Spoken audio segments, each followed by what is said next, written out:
تحدثت مجلة ميليتيري ووتش العسكرية الأمريكية عن مزايا صواريخ إسكندر الباليستية التي تفوق سرعتها سرعة الصوت، والتي تم عرضها مؤخرا خلال تدريبات للجيش الوطني الشعبي.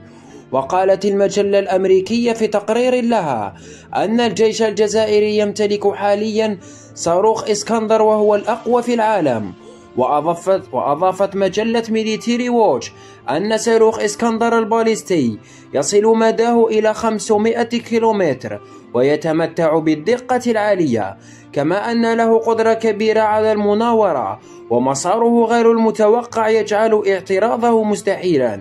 وذكرت المجلة أن صاروخ إسكندر يعتقد أنه في حوزة القوات المسلحة الجزائرية منذ عدة سنوات.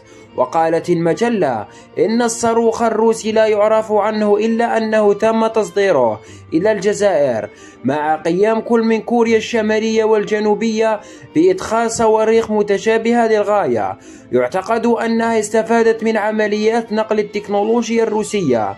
ويشار إلى أن الصاروخ ظهر لأول مرة في تقرير لوزارة الدفاع بعنوان إلا أرض الجزائر، عرضه التلفزيون الوطني في مارس 2018. وكشفت اليومية الاقتصادية الروسية أن الجزائر قد استلمت بشكل رسمي صواريخ إسكندر الروسية.